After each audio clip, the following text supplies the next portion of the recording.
The road that loops back to you. The road curved sharply ahead, disappearing into the fog, and the voice repeated its quiet command. This time, don't fight it.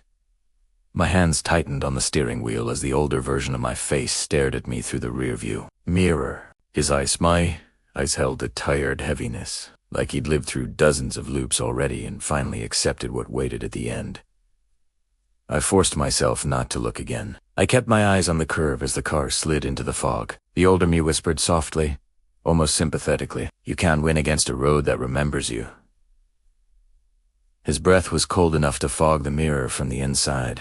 The curve stretched longer than a curve should. It felt like driving along the edge of a circle that never closed. When the fog thinned, the road straightened, and for a moment I felt relief until I saw the rusted bear-shaped mailbox again. Same dent on the snout. Same missing paw. Same fence, with its broken boards leaning inward like they were bowing. But the oak tree beside it had changed again. Now it was lush and green, branches heavy with leaves that seemed to tremble with anticipation. I checked the mirror. My older double no longer smiled. His expression had changed into a calm, almost pitying look, like he knew exactly what part came next. The back seat shifted as he leaned closer. "The road is teaching you," he said. "Each loop brings you closer to understanding." "Understanding what?" I asked, my voice hoarse. He didn't answer. Or maybe he didn't have to.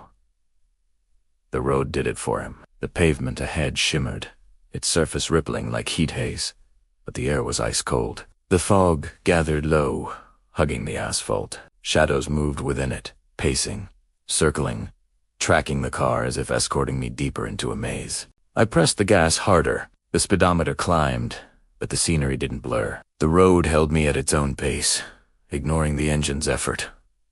The mailbox passed again. The oak tree was gone now, replaced by a tall wooden cross wrapped in old barbed wire. Torn cloth hung from it like abandoned offerings. My doubler exhaled deeply. The road remembers everyone who tries to escape. I gripped the wheel. "What are you?" "I'm what you become," he said. "Eventually everyone becomes their own guide." The word guide struck me in a strange way. As if it wasn't a metaphor. The fog in front of the car parted a little, revealing faint tire tracks, veering off the asphalt into tall grass. They looked fresh. My heart pounded as I realized they matched the tread of my own tires. This wasn't just a loop, it was a layered loop, folding over itself like pages of a book. Their road wasn't just trapping me. It was rewriting my path. My double leaned even closer, his voice now gentle, almost comforting. "Turn off the road." "No. No." "You already have," he said. The engine sputtered. The steering wheel twitched against my hands, pulling slightly left. I fought it, but the car drifted anyway, tires scraping gravel as it slid toward the grass. I slammed the brakes. The car skidded to a stop. Silence.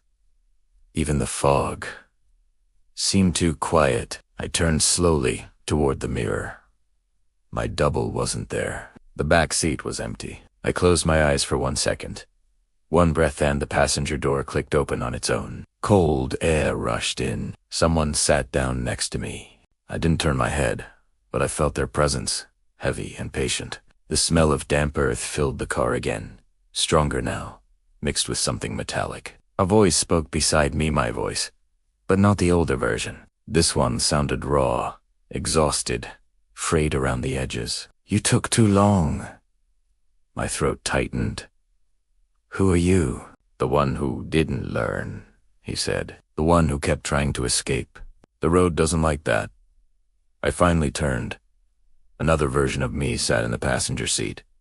Same face, same, close, but his eyes were hollow, as if he'd stayed on the road far too many loops. His hands were covered in black dust that clung to his skin like ash. "They'll keep showing you versions," he whispered. "They're all you.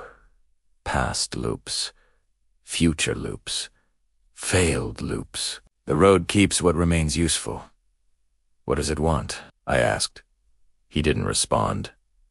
Instead, he pointed ahead. The fog parted to reveal something new, a long, narrow tunnel of trees, their branches arching over the road like a ribcage. The asphalt underneath seemed darker, almost wet. My doppelganger in the passenger seat pressed a hand to the dashboard. "This is the final loop," he murmured. "Once you enter, the road decides who you'll be. And if I don't," he smiled weakly, "everyone enters, even the ones who think they choose not to." The driver's side window rolled down on its own. Fog poured inside, cold and restless. The air shifted, pulling at my clothes, my hair, my breath. The car began rolling forward without my foot on the gas. Both versions of me spoke in unison, their voices layered and echoing. The road doesn't take passengers. It takes replacements. The car crossed the threshold of trees, and the tunnel swallowed us whole. Subscribe and turn on the notification bell to uncover more hidden files and stay updated with our weekly episodes.